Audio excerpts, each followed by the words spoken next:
All right, my friends. So a guy sent me a subscriber a chart from General Housing Specialist Council live births in the US of A, and you can see the demographic shifting here. And don't go to left to right, actually go to right to left. And so what you'll see is here the GI generation is slowly dying off, the silent generation. Then we have this huge wave of baby boomers. All right, huge. So if you kind of go from like left to right, you'll see this wave going through. And right now in 2020, we haven't even peaked out in terms of the baby boom. And so anyway, what you'll see here is if you think about this, and again go from right to left. So the wave is level, then a huge wave, a tidal wave of people. And then those people are dying off. I know that sounds flippant and crass, but they are. And then what happens is they're replaced by this me. And we're nowhere near the extent of what the baby boomers were. And the interesting thing is that baby boomers were the wealthiest generation ever historically. Now, will we in Generation X, Y, and Z? I don't know. But we might be wealthy in terms of the asset sheet, but in terms of total net worth, I have a sneaky suspicion we're not. Some because all the debt we've accumulated by more and more expensive houses, expensive college degrees and whatnot. Look at that. I mean, when we top out there, it is a drop off, almost like the temperatures from 1960 to about 1980 in the world. I mean, just a huge decline of temperatures from the 60s to the 80s, almost identical here. In fact, you'll see a rise from the basically 1900s to 1940s, then flatten off, then a huge decline from 60 to 80. So it's literally the same thing here. It's interesting to me. How do you invest in that? Now, obviously, people all say healthcare. We've heard that a lot, without question, and that would still make sense. I'm not disputing that. But how do you invest? Assisted living facilities, yeah, absolutely. And I don't know. Because I don't think about all that much. But in terms of housing, I just always think of everything in the terms of housing, because housing is by far and away the biggest expense we face.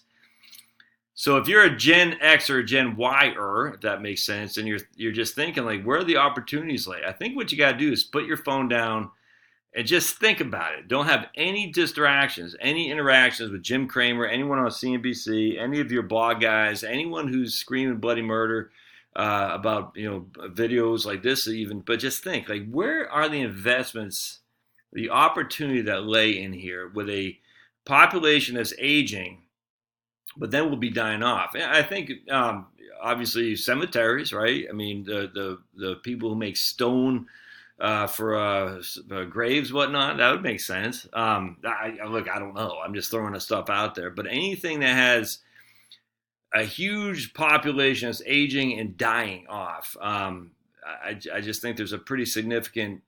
This is going to change everything, man. I mean, because look at this. I mean, we're talking about 4.2 live births down to 3. That's basically 3.2. That's a 35% decline. And it starts going back up into Generation Z, but even that isn't at the tip of the tippy top of the baby boom. I don't know what to make of that. I think of, again, going back to housing, I think of everything in housing.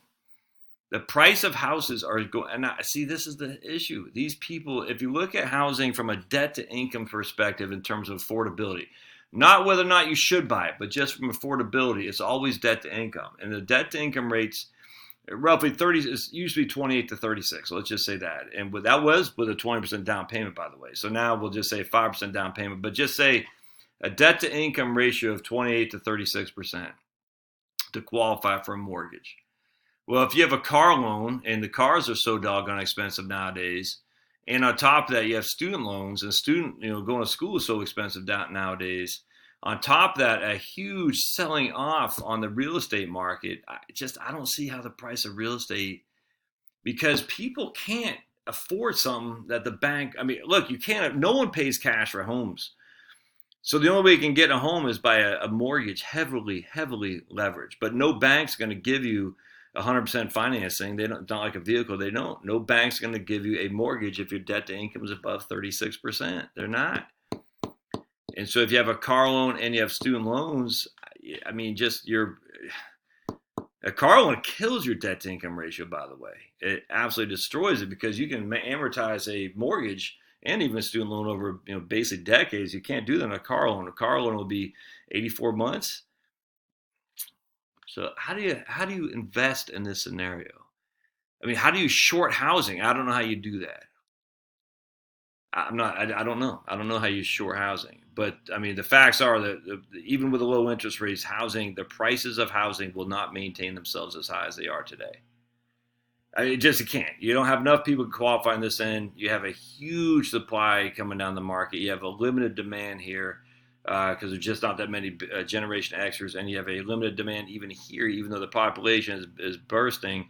But they don't have the cash flow to afford it. So how do you short housing? I don't know. Anyway, I'd love to hear your suggestions.